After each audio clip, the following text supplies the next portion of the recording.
wait. One of them's a trilogy, one of them's a duology, and then there's 2 other books. 3 plus 2 is 5 plus 2 is 7.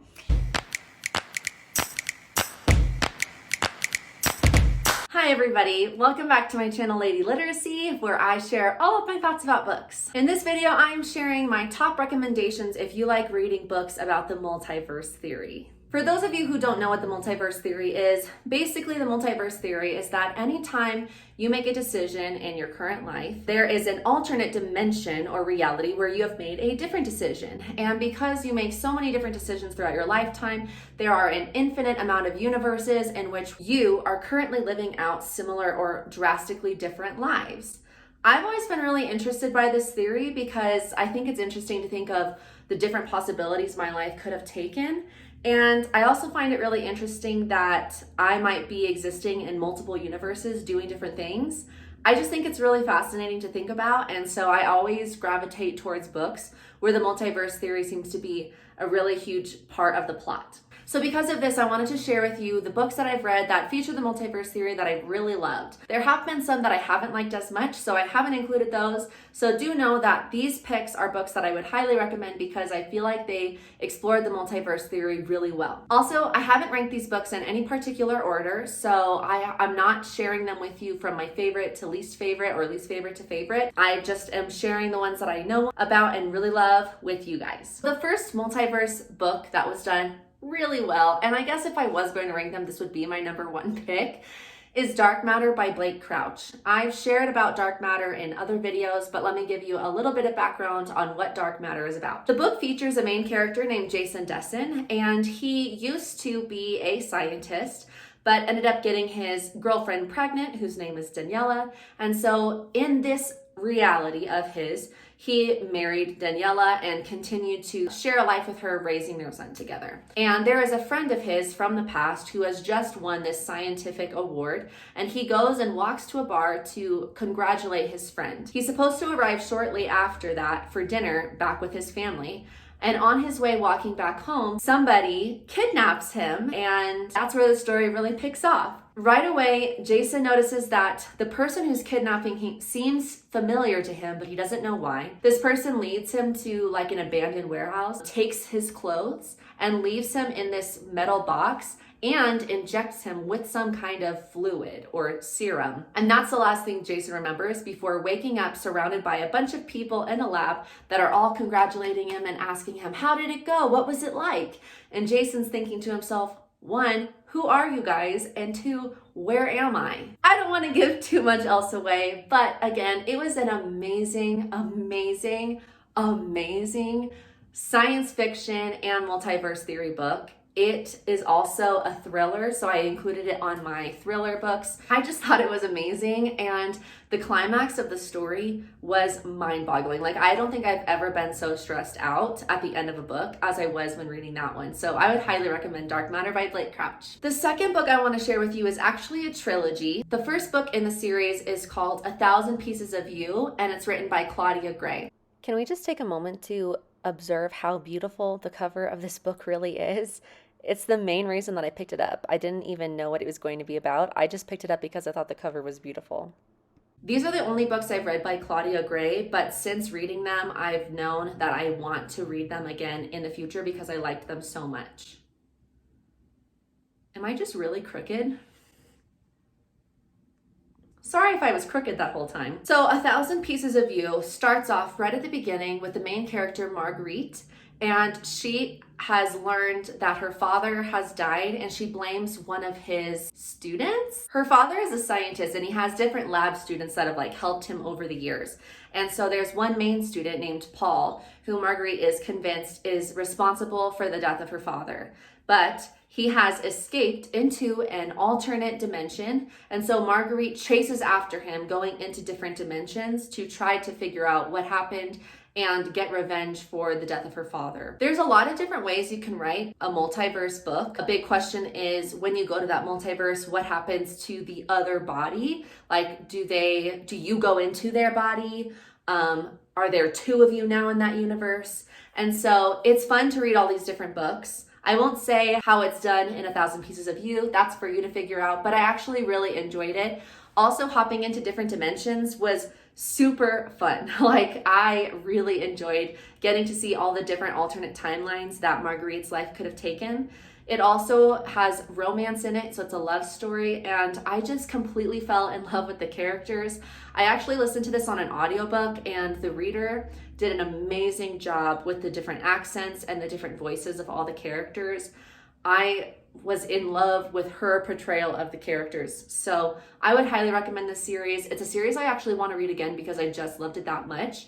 And for some reason, not a lot of people have read this book, and I don't understand why. Anyway, it's a trilogy, so if you really end up enjoying the first book, you'll definitely enjoy the second and the third as well. My third recommendation is actually a duology, and it is Sal and Gabby Break the Universe, and then the second book is Sal and Gabby Fix the Universe. This is actually a middle grade book, but I love it so much, and I would definitely read it again. I want to do it as a class read aloud, but there's one part in the book that makes me feel like maybe I can't unless I'm with a little bit older of students. Maybe now that I'm teaching 5th grade, it will be okay.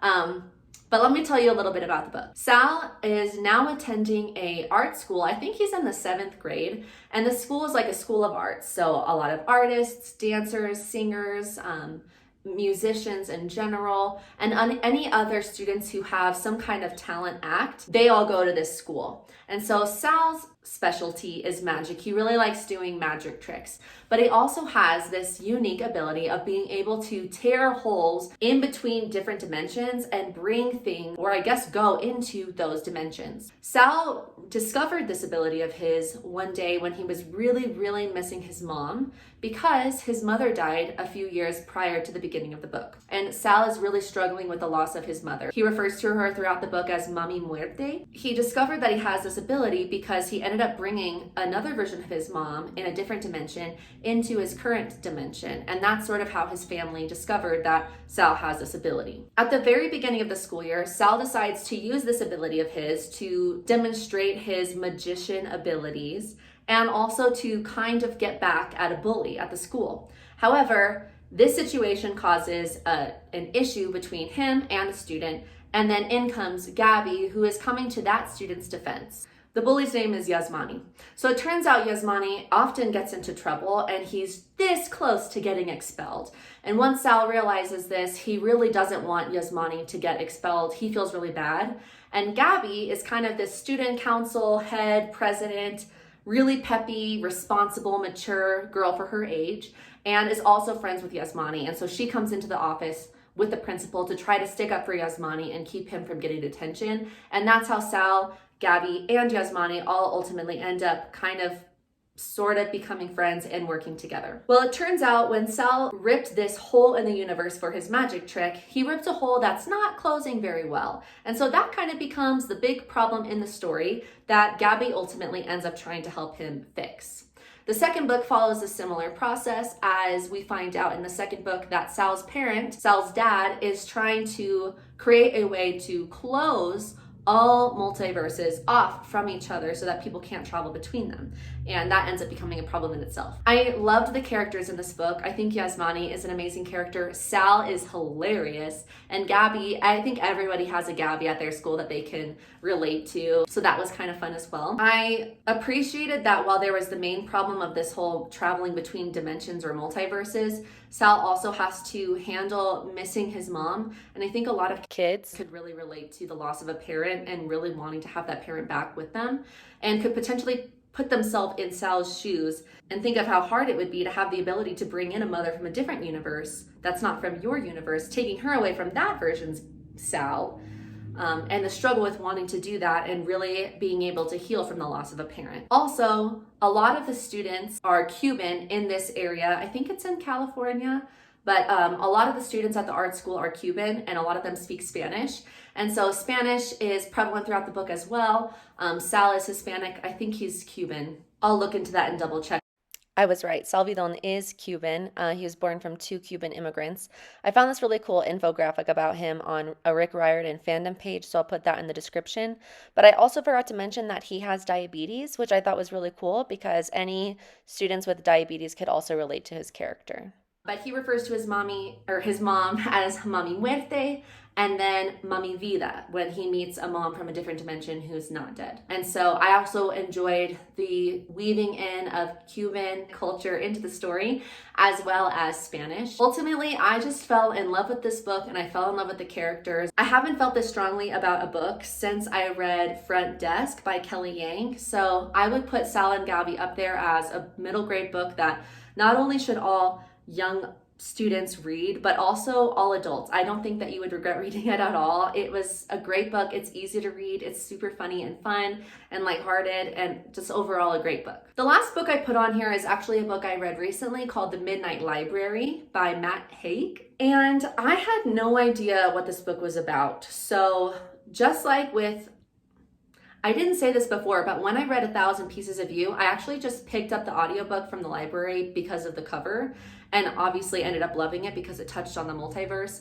The same thing happened with The Midnight Library. I honestly wanted to read The Midnight Library because the cover looked good and because it had the word library in it, and I love books, so of course I'm gonna wanna read a book that has something to do with books. So I was actually really surprised when I found out what The Midnight Library was about, but ended up loving it even more than I thought I would. In The Midnight Library, our main character, Nora, is really struggling with depression. She feels like she hasn't done anything right. She's at a job that she gets fired from and doesn't even like. She has bad relationships with her family and just ultimately feels like a failure, that she hasn't done anything she wanted to do with her life, and she just feels like she's disappointed everybody. So at the very, very beginning of the story, she's decided to kill herself. And you know this because on the very first page, it says something like, 2 weeks before Nora decided to kill herself, blah, blah, blah, blah, blah. So it's very prevalent that she has decided that she wants to die. She's gonna commit suicide. Shortly after the beginning of the book, Nora ends up in this place that's kind of in between life and death called the Midnight Library, where there she reconnects with a librarian that she used to hang out with and play chess with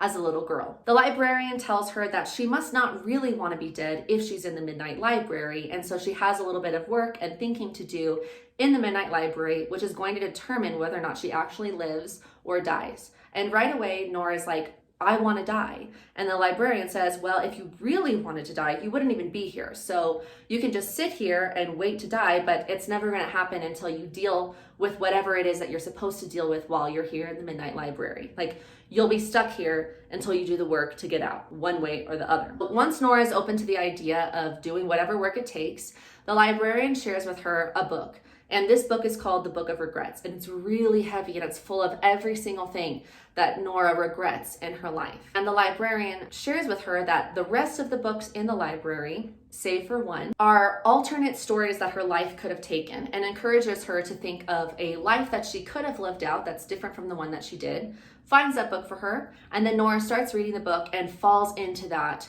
universe, living her life out as that version's current Nora. And what's really interesting about that is all of the different regrets she's had.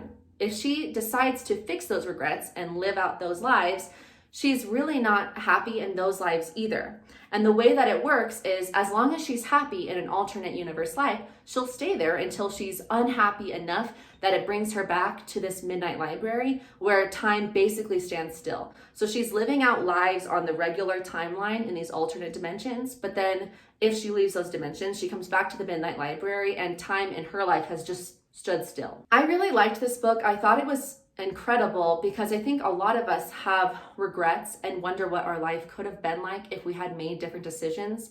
And it's really easy to think that there's a better life that you could be living if only you had done this, or if only you had done that. I think anyone with depression or with regrets could really relate to Nora's character. And I think anyone who enjoys the Multiverse Theory would also enjoy this book, even though it is more of a sentimental book. The other books I've listed are really focused on science fiction and solving some other problem, whereas the Midnight Library, the problem is really Nora's emotions and feelings toward herself, the decisions that she's made, and the way that she's living out her life. This book brought me a little bit of healing in the way that I think about my own life, and it's really remarkable to see how Nora ends up facing the challenges that she's faced with in these alternate universes, alternate lives. I've already recommended this book to multiple people who I know have struggled with loss or struggled with regret, and I definitely think that anyone who has struggled with those things would be able to relate to this book and get a lot of good out of it. So there you have it. Those are actually, let me think here. Midnight Library, Saw and Gabby Fix the Universe, Saw and Gabby Break the Universe, Thousand Pieces of You, 1, 2, 3, and then Dark Matter. So Those are 7 books that I would recommend that feature the multiverse theory, that if you like the multiverse theory, you'll definitely love these books. I say 7 because one of them's a trilogy, one of them's a duology, and then there's 3 other books. Wait. one of them's a trilogy, one of them's a duology, and then there's 2 other books. 3 plus 2 is 5 plus 2 is 7. Anyway, thanks so much for watching this video. I hope that one of the books that I shared with you today is a book you could find yourself reading. Let me know if you do end up picking it up and share your thoughts in the comments. Otherwise, I hope you guys find something that you want to read soon. Check out my other videos for other book recommendations, and don't forget to like and subscribe. And I'll see you guys next time. Bye!